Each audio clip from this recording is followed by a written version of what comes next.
Et notre journée commence avec un clin d'œil sur la vie des régions par la délégation régionale Île-de-France. Et c'est Santiago Nonini qui prend la parole. Je demanderai à chacun d'être extrêmement attentif au temps de parole parce qu'on ne pourra pas dépasser midi pour plein de raisons. Donc il faut absolument contenir nos interventions. Je vous en prie. Merci. Mesdames et messieurs, bonjour. Bienvenue à votre émission préférée. Nous allons vous présenter aujourd'hui un document déniché par notre service d'investigation dans les archives du groupe régional d'Île-de-France cette année. Il s'agirait, d'après nos experts, d'une présentation destinée aux assises de mars 2020. D'une grande valeur historique, nous avons décidé de vous présenter le document tel quel, sans commentaire. La France a peur. Toulouse a peur. Le CNAMEO a peur. Et le groupe régional Île-de-France a peur. Pourquoi? Parce que l'évolution numérique fait peur.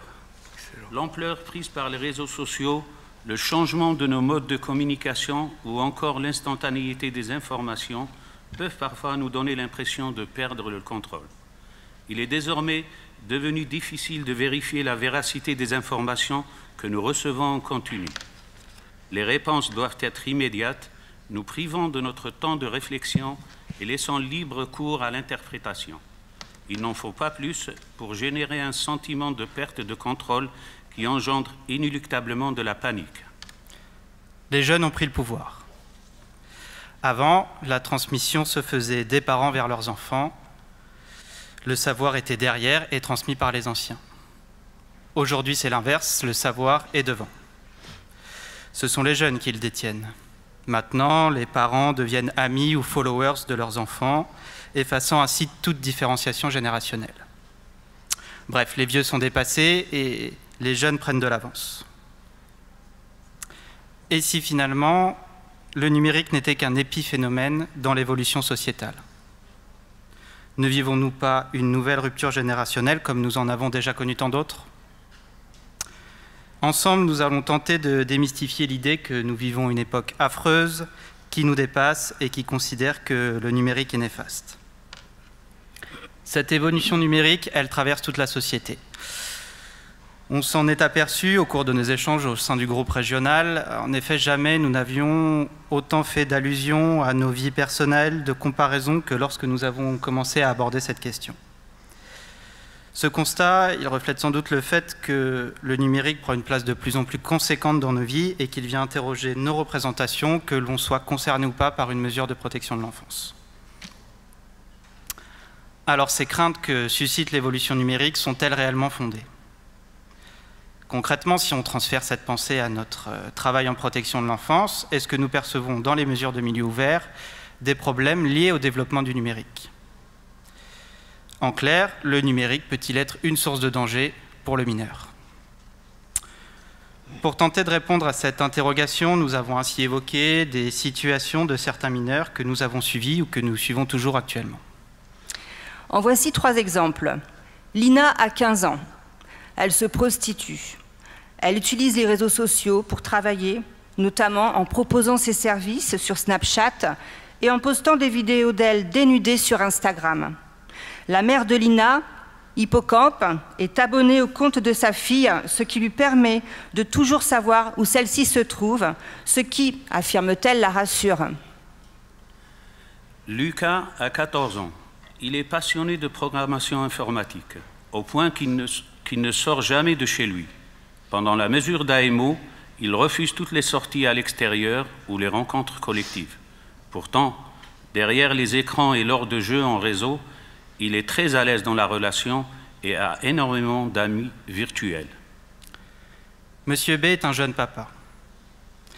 Dans la salle d'attente du service, il est tellement absorbé par son téléphone qu'il ne réagit ni aux pleurs ni aux cris de son bébé. À travers ces exemples, nous faisons le constat que finalement, le danger ne réside pas seulement dans l'utilisation du numérique. Le numérique serait une interface, un écran, qui reflète de manière visible les multiples problématiques avec lesquelles nous travaillons déjà depuis toujours. Dans notre groupe, nous pensons que le numérique n'est pas en soi une source de danger pour les mineurs. Tentons dès lors de sortir d'une pensée binaire. Est-ce bien ou mal? Quoi qu'il en soit, le numérique est là. Nous devons faire avec dans nos pratiques professionnelles et dans l'accompagnement des familles. Faire avec, oui, mais comment? Comment le numérique impacte-t-il nos pratiques professionnelles? Nous pensons que le numérique, il vient bousculer quelque chose chez le professionnel, dans sa pratique, sa façon de faire et sa façon d'être. Par exemple, comment travaillons-nous avec les familles sur la question des limites entre sphère privée et sphère publique? Est-ce que la définition de l'intimité est différente depuis l'arrivée du numérique? Quelles réponses pouvons-nous, voire devons-nous apporter? Dans nos pratiques, nous sommes régulièrement confrontés à des situations qui heurtent certaines au point de nous sidérer. Le numérique multiplie les possibilités de provoquer de la sidération. Pour exemple, la question du malaise du professionnel qui a accès aux images du corps d'une jeune fille dénudée, dont la mère nous aurait transmis les photos postées sur les réseaux sociaux. Qu'on le veuille ou non, l'accès à l'intimité du corps provoque ici un effet de sidération et on se demande alors comment réfléchir ou même agir lorsque nous sommes sidérés. L'état de sidération nous envahit et demande à être traité sérieusement. Selon nous, la sidération intervient lorsque, face à une situation particulièrement violente, nous sommes, au moins provisoirement, empêchés de réagir, de réfléchir, en somme, d'intervenir. En d'autres termes, nous sommes choqués au point de perdre l'usage de nos compétences professionnelles pour répondre de manière adaptée. Face à cette situation, pour nous, la première des réponses doit être collective, notamment en multipliant les espaces d'échange en équipe, en se donnant les moyens et les outils pour partager et trouver des solutions en réponse à notre état de sidération ou notre sentiment d'envahissement. Le collectif devrait ainsi permettre de lutter contre la panique, de ne pas répondre dans l'instant, autrement dit de s'autoriser à différer des réponses, de ne pas être dans une disponibilité constante qui, le plus souvent, s'avère contre-productive. Ce que nous tenons à dire est que nous ne pouvons ni ne devons avoir honte ou se sentir coupable d'être sidérés. Bien au contraire, c'est plutôt sain et l'inverse serait inquiétant. Selon nous, notre premier travail est de nommer l'état de sidération que cela provoque dans la relation éducative. En d'autres termes, faire comprendre à ces jeunes et à leurs parents que cela pose un problème à quelqu'un, de verbaliser ce malaise, de dire ce qui ne va pas. Auprès des familles, il serait nécessaire d'axer encore davantage nos interventions sur la question de l'intimité, de la différence entre sphère privée et sphère publique, et de poser des limites en lien avec l'usage du numérique. Tout ceci implique bien sûr le fait qu'on doit accepter que notre rôle de prévention dans ce domaine est primordial. Il nous semble finalement ici que nous revenons aux bases de notre mission. Travailler sur la prise de conscience par les familles des dangers du numérique sans tomber dans le travers qui serait de dire « n'utilisez pas les réseaux sociaux ». Dans le cadre de notre mission, aujourd'hui, nous ne pouvons pas nous passer justement de ces outils numériques. Cela peut même s'avérer un atout formidable, que ce soit pour communiquer avec les adolescents ou des personnes malentendantes, non lectrices, et même parfois des partenaires. De même, la création de groupes WhatsApp peut faciliter les transmissions dans les équipes. Par ailleurs, on peut aussi déjà voir que des comptes Snapchat ou Facebook professionnels sont utilisés dans des clubs de prévention spécialisés pour communiquer de manière facilitée avec les jeunes. Selon la rumeur, certains services utiliseraient même Jitsi Meet ou Skip pour faire des réunions. Tous ces nouveaux modes de communication facilitent donc la relation. Mais nous émettons quand même certaines réserves quant aux questions que cela pose sur le droit à la déconnexion ou encore sur le respect du secret professionnel. L'utilisation du numérique dans nos pratiques professionnelles implique la responsabilité de chacun, quelle que soit sa fonction. Pour nous, il est important de souligner le rôle indispensable des équipes de direction, des différents services, quant au cadre à poser en vue de l'utilisation des outils numériques, notamment veiller à l'application et au respect du droit à la déconnexion. Ceci permettrait, par exemple, d'éviter que les travailleurs sociaux se sentent responsables des messages laissés ou reçus en dehors du temps de travail, dans la mesure où nous savons d'expérience qu'il est très difficile de ne pas répondre à un appel en détresse. La plupart des services de milieu ouvert devraient disposer de suffisamment de matériel numérique pour que chaque travailleur social puisse remplir sa mission, même si nous savons que certains services sont plus ou moins pourvus.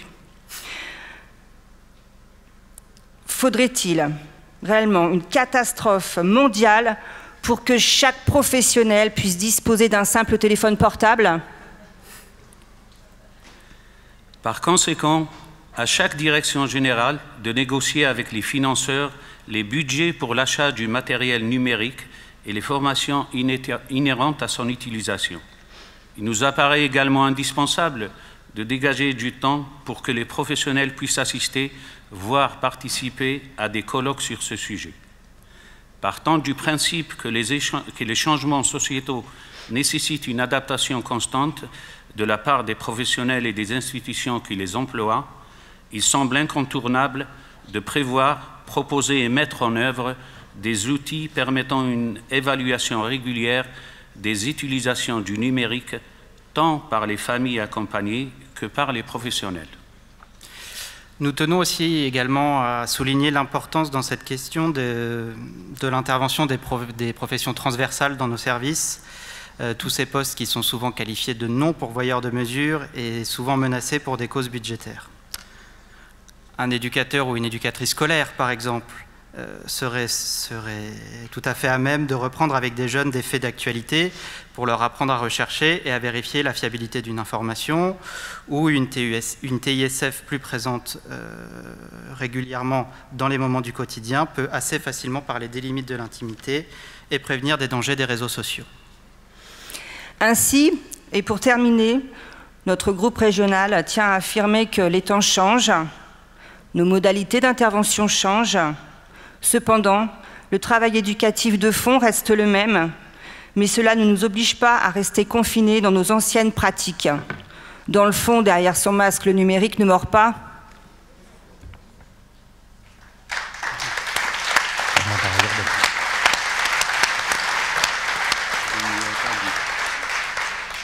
Je n'aurais qu'une seule chose à rajouter. C'était il y a 6 mois. Merci.